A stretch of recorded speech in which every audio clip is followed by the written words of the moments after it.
প্রার্থনা কোচিং সেন্টারে তোমাদের সকলকে স্বাগতম জানাই। চলে আসলাম ছোট্ট একটা ক্লিপ নিয়ে। আজকে আমরা আলোচ্য বিষয় হচ্ছে ভারত ছাড়ো আন্দোলনের পটভূমি বা কারণ।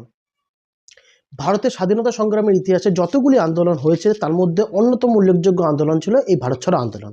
কারণ 1942 সালের এই আন্দোলনে জাতি ধর্ম বর্ণ নির্বিশেষে সকলেই যোগদান করে এবং যার ফলে ব্রিটিশ শাসনের ভিতকে দুর্বল করে তুলেছিল। এই আন্দোলনের কারণগুলোর মধ্যে উল্লেখযোগ্য কারণ হচ্ছে ক্রিপস প্রস্তাব ব্যর্থ। দ্বিতীয় বিশ্বযুদ্ধ শুরু হলে জাপানের ক্ষমতা ক্রমশ বৃদ্ধি পেতে শুরু করে। অপরদিকে চীন এবং আমেরিকা ব্রিটেনের উপর চাপ বাড়াতে শুরু করে, যার ফলে ব্রিটেনও উপলব্ধি করতে পারে যে ভারতীয়দের সমর্থন ছাড়া কোনোভাবেই এই জাপানকে আটকানো সম্ভব না। যার ফলে ব্রিটেন স্ট্যাফোর্ড ক্রিপসকে ভারতে পাঠায় এবং স্ট্যাফোর্ড ক্রিপস ভারতে এসে এই প্রস্তাব রাখেন যে যদি এই যুদ্ধে জয়লাভের পর ভারতকে এক ডমিনেন্ট শাসন এবং একটি সংবিধান সভা প্রদান করা হবে।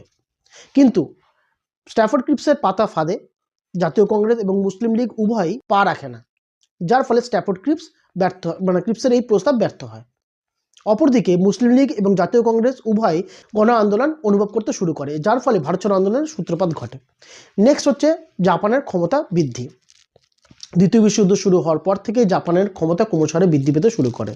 দক্ষিণ পূর্ব এশিয়ার দেশ যেমন হচ্ছে সিঙ্গাপুর এবং রণাঙ্গন দখল করে এবং শেষমেশ ভারত সীমান্তে এসে উপস্থিত হয়। এদিকে ব্রিটিশ সরকার দুর্বল হতে শুরু করে জাপানের এই ক্ষমতা বৃদ্ধি দেখে। শেষমেশ ব্রিটিশ সরকার পোড়ামাটি নীতি নামক এক নীতি গ্রহণ করে, যার ফলে ভারতীয়দের বা এই নীতির ফলে ভারতীয়দের খাদ্য বাসস্থান এগুলো সংকটের মুখে পড়ে। আর এই কারণে ভারতীয়রা ব্রিটিশদের উপর ক্ষোভ বৃদ্ধি করতে শুরু করে এবং শেষমেশ গান্ধীজি ঘোষণা করেন যে জাপান কিন্তু ভারতীয়দের শত্রু না, জাপান হচ্ছে ব্রিটিশদের শত্রু। তাই ব্রিটিশ যদি ভারত ছেড়ে চলে যায় তাহলে জাপানও ভারত ছেড়ে চলে যাবে। নেক্সট পয়েন্ট হচ্ছে গান্ধীজির ঘোষণা।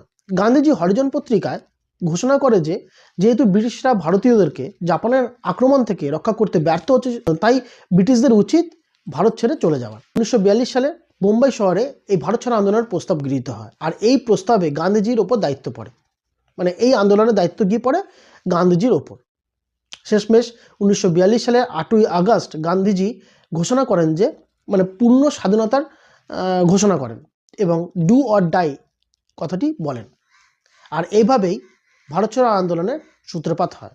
এই সম্পর্কে আরও জানতে গেলে অবশ্যই আমার চ্যানেলে যাবে এবং সেখানে আমার এই পুরো ভিডিওটা দেওয়া আছে, দেখতে পারবে। আর স্ক্রিনে দেওয়া রয়েছে আমার নাম্বার, যদি কেউ আমার কাছে অনলাইন বা অফলাইন পড়তে চাও তাহলে যোগাযোগ করতে পারো। দেখা হচ্ছে নতুন একটা ভিডিও নিয়ে। ভালো থেকো, ধন্যবাদ।